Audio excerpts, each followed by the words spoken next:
हाँ भाई, तो कैसा चल रहा है पढ़ाई आप लोगों का? बढ़िया। आज हम पढ़ रहे हैं हार्डी-वेनबर्ग प्रिंसिपल। पिछले क्लास में हम थोड़ा इसका इंट्रोडक्शन देख चुके हैं। लिखेंगे हार्डी-वेनबर्ग प्रिंसिपल में, it is valid for population in non evolving process. पिछले क्लास में हम देखे थे कि हार्डी-वेनबर्ग प्रिंसिपल वहीं अप्लाई कर सकते हैं, वहीं पे हम इसको स्टडी कर सकते हैं। हार्डी-वेनबर्ग प्रिंसिपल का जो नॉन इवॉल्विंग पॉपुलेशन होगा, जिसका जीनोटाइपिक फ्रीक्वेंसी चेंज नहीं करेगा, जिसका जीन फ्रीक्वेंसी चेंज नहीं करेगा, जिसमें जेनेटिक ड्रिफ्ट नहीं होगा, वहीं पे हार्डी-वेनबर्ग प्रिंसिपल काम करेगा। तो लिखेंगे it is valid for population in equilibrium. It is valid for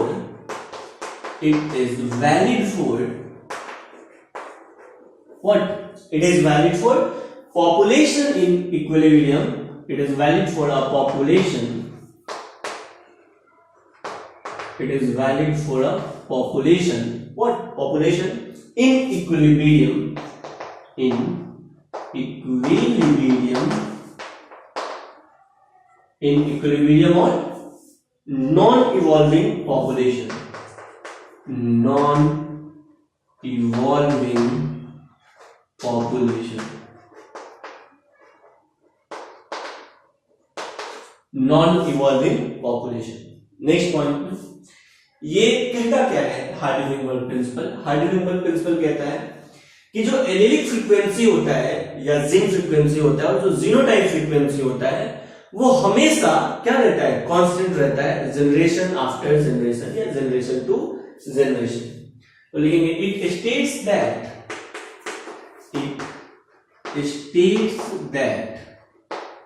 what allele frequency या gene frequency and genotype frequency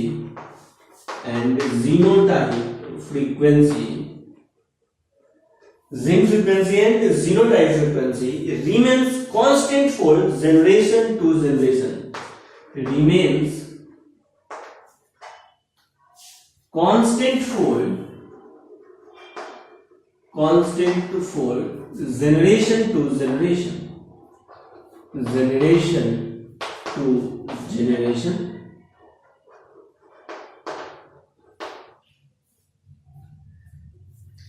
next point, ये जो हार्डी-वेनबर्ग है ये मैथमेटिशियन थे। इनका कहना था कि लार्ज साइज रैंडम मैटिंग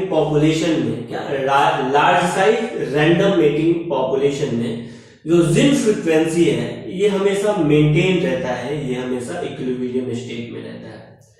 अगर किसी भी तरह का चेंज होता है जीन फ्रीक्वेंसी में, यानी कि अगर जीन फ्रीक्वेंसी में चेंज हो रहा है, यानी वो रिस्पॉन्सिबल है इवोल्यूशन के लिए। किसके लिए? वो रिस्पॉन्सिबल है इवोल्यूशन के लिए। तो आप लिख सकते हैं according to mathematician Hardy Weinberg in any large size random mating population, Zinn frequency show tendency to keep maintain in equilibrium state. Any kind of the change in gene frequency would be responsible for evolution. किसी भी तरह का अगर gene frequency होता है यानी वहां पे evolution हो रहा है, और evolving population में हार्डी-वेनबर्ग प्रिंसिपल, हार्डी-वेनबर्ग इक्वेशन काम नहीं करेगा। ये आपको याद रखना है। जीन फ्रीक्वेंसी के लिए किसी भी लार्ज साइज पॉपुलेशन का जो जीन फ्रीक्वेंसी होता है, क्या जीन फ्रीक्वेंसी होता है, large size random mating population का जो जीन फ्रीक्वेंसी होता है वो हमेशा p + q = 1, वो हमेशा क्या होता है? कांस्टेंट होता है। कब? जब वहां पे इवोल्यूशन नहीं होगा तब। p क्या है? Dominant gene frequency.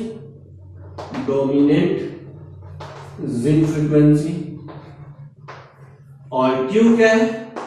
Recessive gene frequency. क्या है?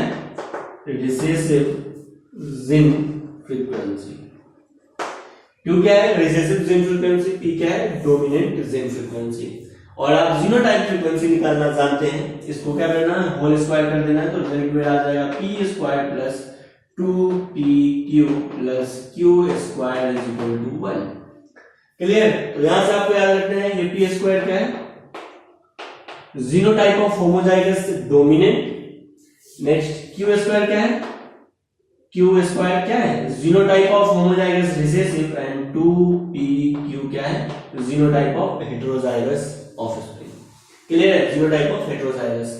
नेक्स्ट है, किसी भी तरह का जीन फ्रीक्वेंसी चेंज होगा तो इक्विलिब्रियम डिस्टर्ब होगा, और जहां पे इक्विलिब्रियम डिस्टर्ब होगा वहां पे इवोल्यूशन होगा, और जहां पे इवोल्यूशन होगा वहां पे न्यू स्पीसीज का फॉर्मेशन होगा, और वहां पे हार्डी-विनबर्ग प्रिंसिपल काम नहीं करेगा। तो क्वेश्चन पूछा जाएगा हार्डी-विनबर्ग प्रिंसिपल काम कहां कहां नहीं करेगा, या हार्डी-विनबर्ग प्रिंसिपल या हार्डी-विनबर्ग इक्वेशंस का यूज आप कहां कहां नहीं कर सकते हैं। नेक्स्ट नोट करके लिखेंगे, this genetic equilibrium can be affected by certain external forces. यहां पे आप लिख सकते हैं हार्डी-विनबर्ग जेनेटिक इक्विलिब्रियम, क्या लिख सकते हैं, Hardy-Weinberg genetic equilibrium, genetic equilibrium, Hardy-Weinberg genetic equilibrium can be affected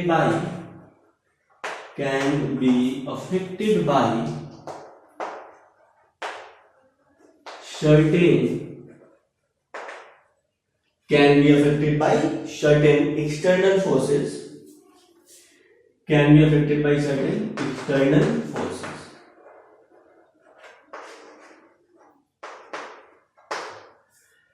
Hardy-Weinberg genetic equilibrium can be affected by certain forces. अगर हार्डी-विनबर्ग जेनेटिक इक्विलिब्रियम इफेक्ट होगा यानी वहां पे हार्डी-विनबर्ग नॉट एप्लीकेबल, वहां पे हार्डी-विनबर्ग एप्लीकेबल नहीं होगा, मींस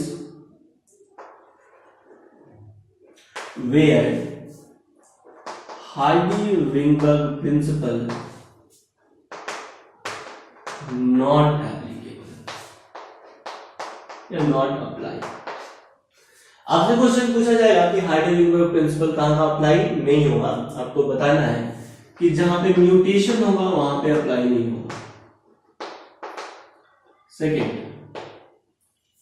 जहां पे माइग्रेशन या जीन फ्लो होगा वहां पे हार्डी-विनबर्ग प्रिंसिपल नहीं अप्लाई होगा।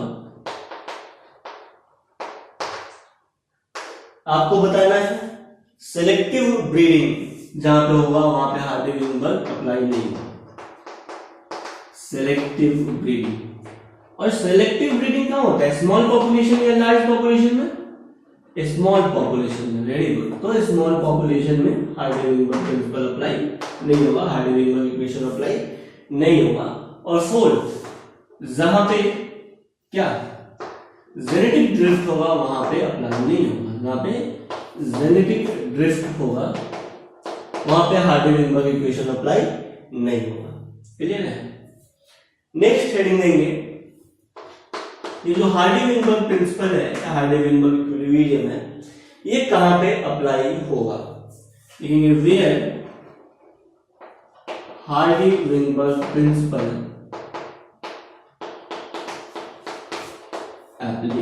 अप्लाई।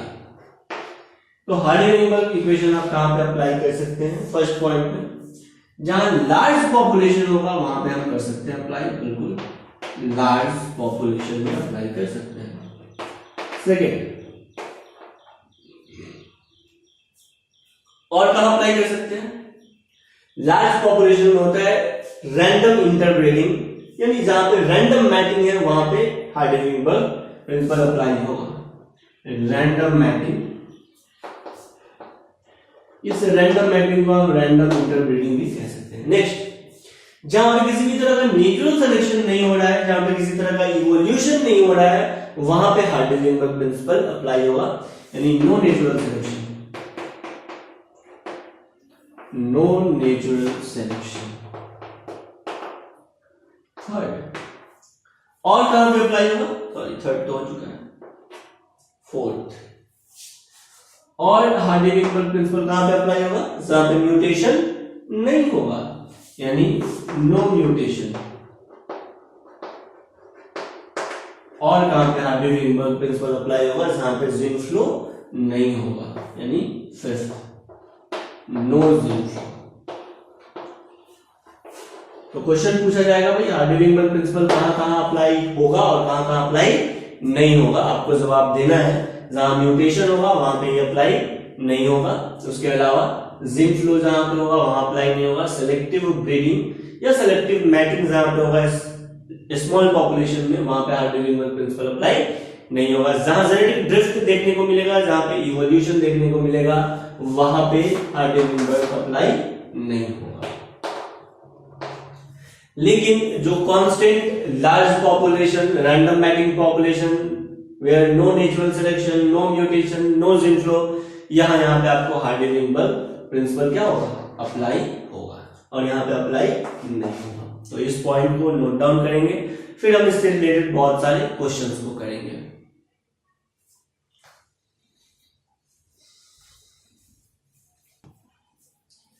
नेक्स्ट, हार्डी-विंगबर्ग से रिलेटेड कुछ क्वेश्चंस को देखते हैं।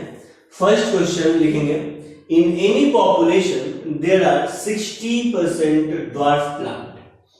देखो क्वेश्चन आपको दिख रहा है, क्वेश्चन बोला जा रहा है in any population there are 16% dwarf plant, यानी 16% क्या है, ड्वार्फ प्लांट है। क्वेश्चन बोला जा रहा है now find out frequency of capital T and small T. क्या, find out capital T and small T. Question क्या बोल रहा है आपसे, क्वेश्चन बोल रहा है कि किसी भी पॉपुलेशन में 16%, ओनली 16% क्या है, ड्वार्फ प्लांट है, यानी कि स्मॉल टी कितना है, 16%, कितना है, 16%।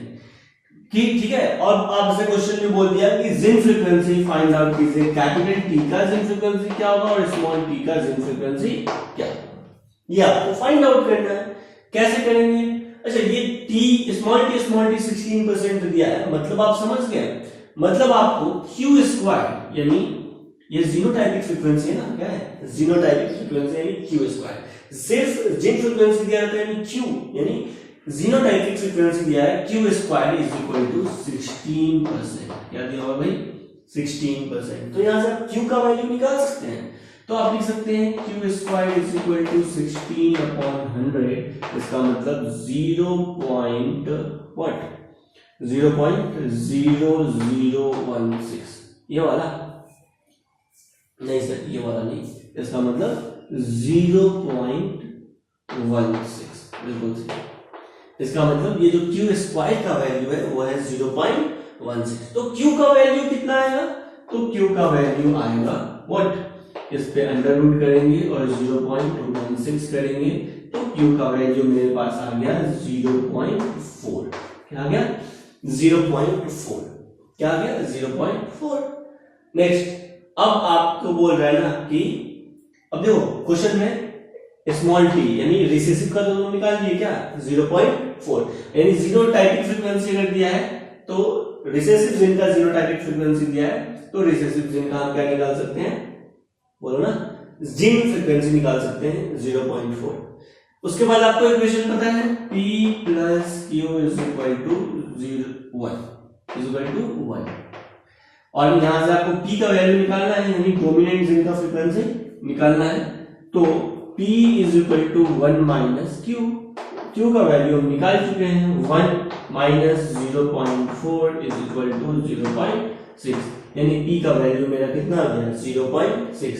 मतलब आप समझ गए कि कैपिटल T का वैल्यू मेरे पास जो है वो है 0.6 फ्रीक्वेंसी, और स्मॉल t का जो जिन फ्रीक्वेंसी है ये है 0.4। क्लियर है, तो जिन फ्रीक्वेंसी इस तरह से निकाल सकते हैं। ये इनडायरेक्ट मेथड है जिन फ्रीक्वेंसी निकालने का, हार्डी-विंगबर्ग प्रिंसिपल का इक्वेशन। क्लियर है, ये क्वेश्चन नोट डाउन करेंगे आंसर के साथ, फिर आगे बढ़ते हैं।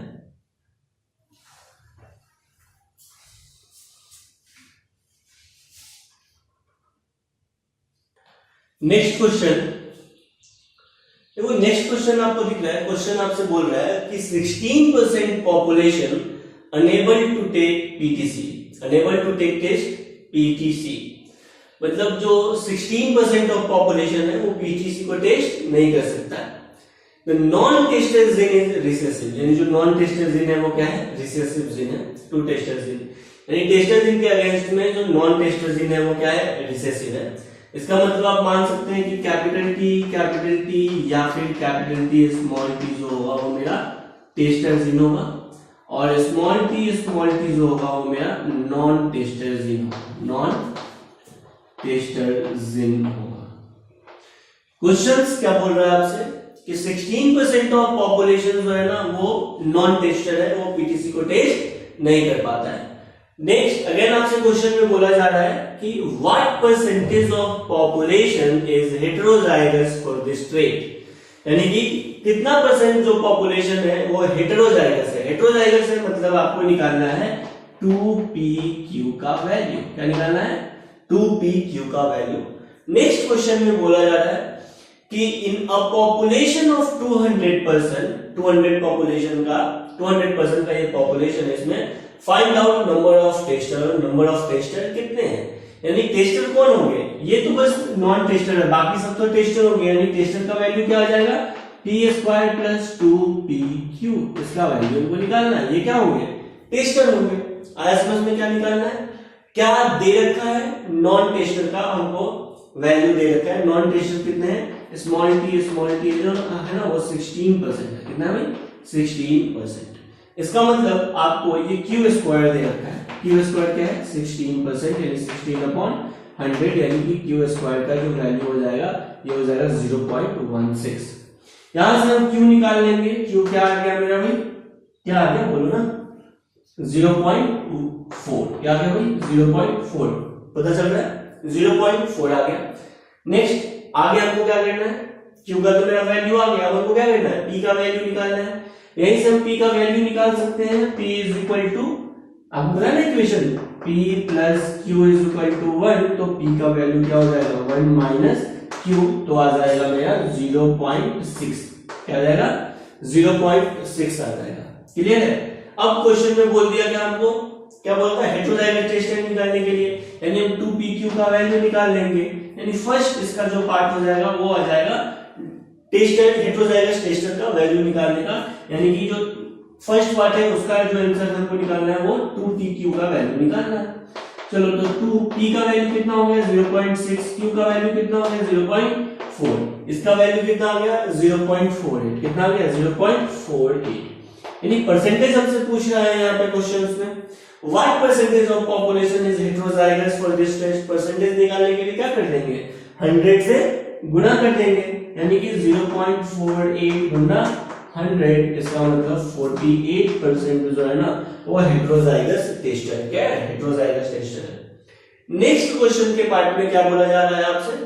इन अ पॉपुलेशन ऑफ 200%, 200% के पॉपुलेशन में आपको फाइंड आउट करना है कि टेस्टर कितने होंगे। तो टेस्टर टोटल कितने होंगे? तो यही तो होंगे टेस्टर, p² + 2pq। चलिए तो सेकंड ऑप्शन में हमको टेस्टर्स का वैल्यू निकालना है, p² + 2pq, यानी p² का वैल्यू मेरे पास क्या आ जाएगा? 0.6 का होल स्क्वायर प्लस 2pq, जिसका वैल्यू निकाल के रखे हैं 0.48। यानी अगर इसको करेंगे तो ये 36 क्या आ जाएगा? 36 आ जाएगा ना, 0.36। तो ये आ जाएगा 0.36 प्लस 0.48। जब दोनों को जोड़ देंगे तो कितना आ जाएगा? 0.84। कितना आ जाएगा? 0.84। अब आपसे क्वेश्चन से पूछ रहा है ना कि 200% में बताइए कि कितना नंबर ऑफ टेस्टर है। तो मेरा तो ये 0.48 क्या आ गया? मेरा फ्रीक्वेंसी आ गया। ठीक है, इसका टेस्टर का फ्रीक्वेंसी आ गया, p² + 2pq। अब 200% में निकालना है तो क्या करना होगा? इन 200 पीपल क्या करना होगा? 0.84 को 200 से गुणा कर देना होगा, जो आएगा मेरा रिजल्ट आ जाएगा वो आएगा 168। तो 200 में से 168% ऐसे हैं जो क्या है? टेस्टर है। यानी होमोजाइगस डोमिनेंट भी टेस्टर हो सकते हैं और हेटेरोजाइगस भी टेस्टर हो सकते हैं।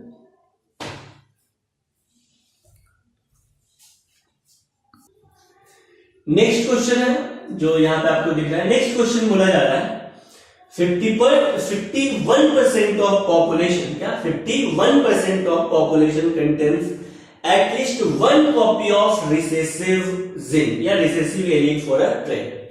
क्वेश्चन बोला जा रहा है 51% of population contains at least one copy of recessive allele for a trait. Find out percentage of homozygous dominant individual.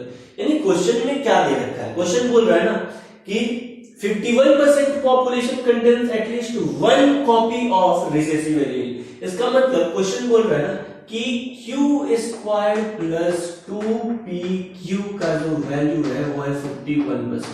ये दे रखा है, इसके पास एटलीस्ट वन रिसेसिव एलिमेंट तो है ही, इसके पास दो रिसेसिव एलिमेंट और इसके पास कम से कम एक रिसेसिव एलिमेंट, तो कम से कम इस दोनों को मिला के एक रिसेसिव एलिमेंट तो है ही ना, इसके पास एक और इसके पास एक रिसेसिव एलिमेंट।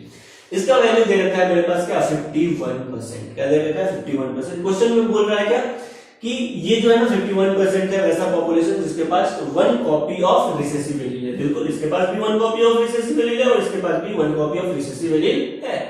आगे क्वेश्चन बोल रहा है find out percentage of homozygous dominant individual. क्या होमोजाइगस डोमिनेंट इंडिविजुअल, इसका मतलब आपको पता चल गया होमोजाइगस डोमिनेंट इंडिविजुअल में पी स्क्वायर आपको बोल दिया फाइंड आउट करने के लिए। क्या पी स्क्वायर बोल दिया फाइंड आउट करने के लिए। सिंपल है, कैसे, फॉर्मूला आपको पता है, P square plus Q square plus 2pq plus 2pq is equal to 1। ये आपको पता है, इसके हेल्प से आप निकाल सकते हैं। इसका वैल्यू दे रखा है आपके पास क्यू स्क्वायर प्लस 2pq, इसका मतलब क्या दे रखा है पी स्क्वायर प्लस दे रखा है क्यू स्क्वायर प्लस 2pq का वैल्यू क्या दिया 51% यानी 51/100। ये तो आपको दे के रखा है बराबर 1 इज इक्वल टू 1, यानी कि P square is equal to क्या आ जाएगा सर, इसका मतलब P square is equal to आ जाएगा 1 माइनस क्या आ जाएगा 1 माइनस 51/100। इसका मतलब ये आ जाएगा 100 माइनस 51 अपॉन बोलो ना अपॉन 100। इसका मतलब आ जाएगा 49%, 49/100। क्या 49/100 और Q square sorry P square का वैल्यू क्या आ जाएगा, पी स्क्वायर का वैल्यू तो निकालना था और पी स्क्वायर का वैल्यू आ गया कितना भाई, पी स्क्वायर का वैल्यू आ गया तुम्हारे पास 49%। क्या आ गया 49%। या फिर आप परसेंटेज में नहीं लाना चाहते हैं तो उसको 100 से क्या करेंगे बोलो ना गुना कर देंगे, जो आएगा मेरे पास वो रिजल्ट आ जाएगा। या फिर आप अगर नहीं चाहते हैं कि हम परसेंटेज में दिखे तो आप सिंपली इसको डिवाइड कर देंगे, यानी कि पी स्क्वायर का मेरे पास वैल्यू आ गया 0.49। ठीक है, तो क्वेश्चन क्या पूछा है, परसेंटेज में पूछा है find out percentage of homozygous dominant, तो बिल्कुल परसेंटेज ऑफ होमोजाइगस डोमिनेंट क्या हो जाएगा 49%। ये आ गया मेरा आंसर। क्लियर है, नोट डाउन करेंगे। नेक्स्ट क्वेश्चन है और ये रहा नेक्स्ट क्वेश्चन। नेक्स्ट क्वेश्चन आपसे बोल रहा है in any population frequency of recessive gene is 0.3, यानी स्मॉल टी का फ्रीक्वेंसी दे रखा है कितना 0.3। Now find out percentage of pure tall plant. क्या प्योर टॉल प्लांट, यानी कि पी स्क्वायर का वैल्यू आपको बताना है। जो क्वेश्चन में क्या दे रखा है, क्वेश्चन में दे रखा है in any population frequency of recessive gene, यानी स्मॉल टी का वैल्यू दे रखा है। स्मॉल टी रिसेसिव जिन का फ्रीक्वेंसी दे रखा है 0.3, यानी ये 0.3 स्मॉल टी क्या दे रखा है, ये क्यू का वैल्यू दे रखा है सर 0.3। अब आपसे पूछ रहा है कि now find out percentage of pure tall plant, pure tall plant के परसेंटेज को बताइए। यानी आपसे क्वेश्चन पूछ दिया कि पी स्क्वायर का वैल्यू बताइए, percentage of pure tall plant, समझना क्या, जीनोटाइप ऑफ प्योर टॉल यानी प्योर डोमिनेंट। क्लियर है, पी स्क्वायर का वैल्यू आपसे पूछ रहा है, कैसे करेंगे, सिंपल है, क्यू का वैल्यू तुमको पता है, पी का वैल्यू तुम निकाल दोगे, P plus Q is equal to 1, तो पी का वैल्यू यहाँ पे निकल जाएगा P is equal to 1 minus Q यानी कि 0.7 आ गया पी का वैल्यू।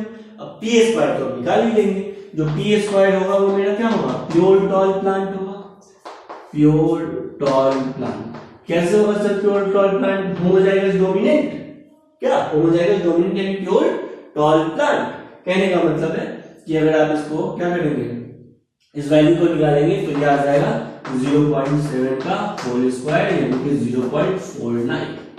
क्या आ गया 0.49।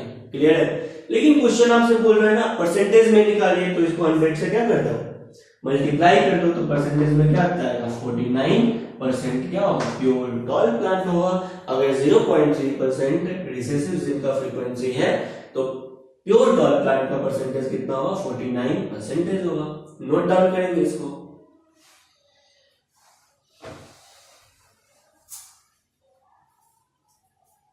नेक्स्ट क्वेश्चन ये रहा।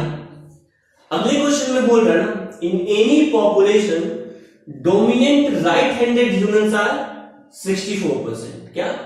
Dominant right handed humans are 64%। Now find out frequency of recessive gene. देखो दिया हुआ क्या है, सिंपल बोल दिया कि डोमिनेंट राइट हैंडेड ह्यूमंस कितने हैं, 64%। यानी डोमिनेंट राइट हैंडेड ह्यूमंस तो ये भी हो सकते हैं और डोमिनेंट राइट हैंडेड ह्यूमंस तो ये भी हो सकते हैं, हेटेरोजाइगस और होमोजाइगस दोनों। यानी इसका वैल्यू आपको दे रखा है 64%। अगले पार्ट में बोलता है कि now find out frequency of recessive what, now find out frequency of recessive gene. Frequency find out करना, परसेंटेज नहीं फाइंड आउट करना है, क्या फ्रीक्वेंसी ऑफ रिसेसिव जिन। यानी कि अगर आपको नेक्स्ट क्वेश्चन में बोल रहा है फ्रीक्वेंसी ऑफ रिसेसिव जिन, यानी कि आप Q का वैल्यू ऑब्टेन कीजिए। क्या? Q का वैल्यू ऑब्टेन कीजिए। तो कर लेंगे ना, इजी है। क्या? इसके हेल्प से हम Q स्क्वायर निकाल लेंगे और Q स्क्वायर से फिर हम Q को निकाल लेंगे। क्लियर है? करके देखते हैं। P square plus 2PQ plus Q square is equal to 1। यहाँ पे ये वैल्यू अपने को दे रखा है 64/100 प्लस Q स्क्वायर बराबर 1। ये दे रखा है ना। अब हम क्या करेंगे, ये इधर जाएगा तो क्या हो जाएगा मेरे पास, Q square is equal to 1 minus 64/100 is equal to, ये हो जाएगा Q स्क्वायर बराबर 64/100 इज इक्वल टू 36/100। मतलब आप समझ गए कि Q स्क्वायर का वैल्यू तो सर आ गया क्या, 0.36। क्या आ गया भाई, 0.36। मतलब आप Q का वैल्यू आपको आ गया, Q is equal to under root 0.36, तो ये आ गया 0.6। तो Q पूछ रहा था और Q आ गया 0.6। इजी कर लेंगे, यहां तक नोट डाउन करेंगे। फिर एक नेक्स्ट क्वेश्चन और देखते हैं।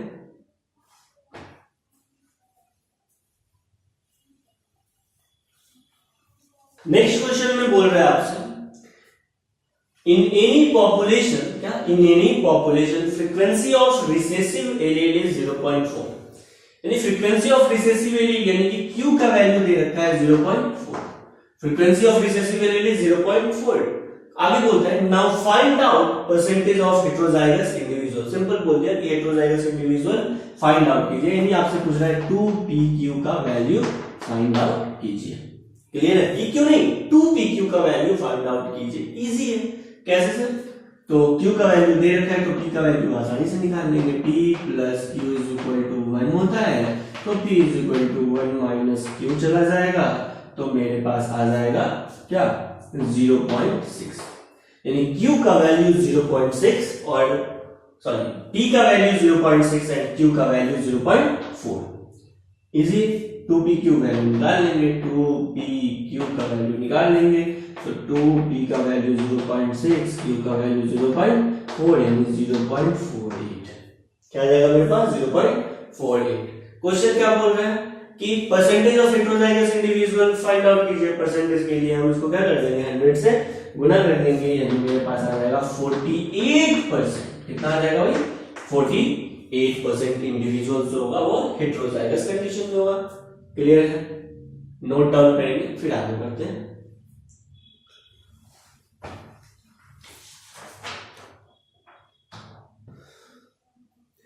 नेक्स्ट क्वेश्चन बोला जा रहा है आपसे, क्वेश्चन बोल रहा है ना कि in any population frequency of recessive gene कितना दिया है, 0.3।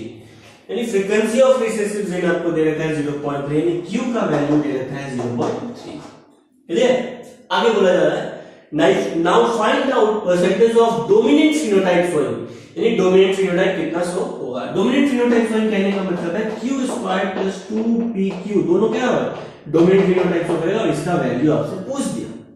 क्वेश्चन में आपको 0.3 एक वैल्यू दे रखा है। एक बार फिर से क्वेश्चन पढ़ते हैं। In any population frequency of recessive allelic gene, frequency of recessive gene is 0.3। Now find out percentage of dominant phenotype showing organism, और डोमिनेंट फिनोटाइप ये शो करेगा। वो भी आंसर पूछा परसेंटेज में, इसमें परसेंटेज में निकाल लेंगे। चलिए कैसे निकालते हैं देखते हैं।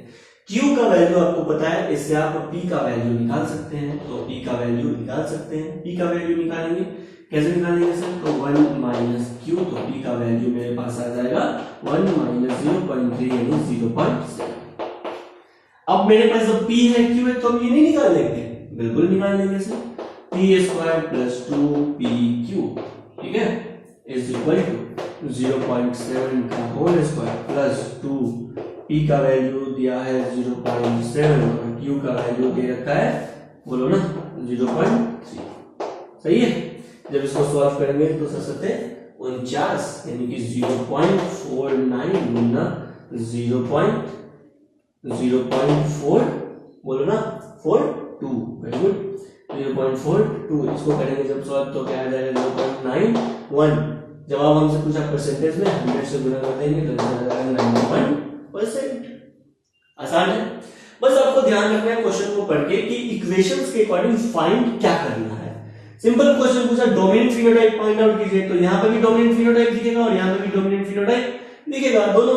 अगर क्वेश्चन में बोलता है होमोजाइगस डोमिनेंट फाइंड कीजिए तो सिर्फ P स्क्वायर फाइंड आउट करते हैं। अगर क्वेश्चन में पूछता है हेटेरोजाइगस फाइंड आउट कीजिए तो सिर्फ 2PQ फाइंड आउट करते हैं। अगर क्वेश्चन में पूछता सिर्फ होमोजाइगस रिसेसिव फाइंड आउट कीजिए तो सिर्फ Q स्क्वायर का वैल्यू फाइंड आउट करते हैं। क्लियर है? नोट डाउन करेंगे, फिर आगे नेक्स्ट क्वेश्चन को देखते हैं।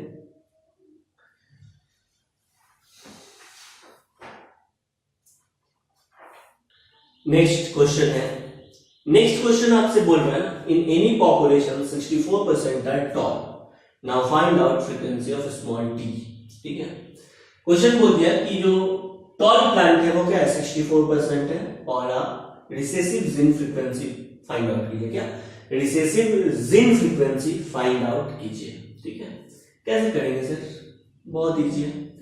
अब देखो सबसे पहले तो दिया हुआ क्या है ये जानना बहुत जरूरी है। क्वेश्चन में क्या दिया हुआ है? क्वेश्चन में क्या दिया हुआ है? बोलता है in any population 64% plant are tall, यानी टॉल प्लांट है, इसका मतलब P स्क्वायर भी टॉल होते हैं और 2PQ भी क्या होता है? टॉल होता है। यानी इसका वैल्यू दिया है 64% और आपसे पूछ दिया ना कि Q का वैल्यू बताइए। क्या? Q का वैल्यू बताइए, मतलब स्मॉल t का वैल्यू बताइए।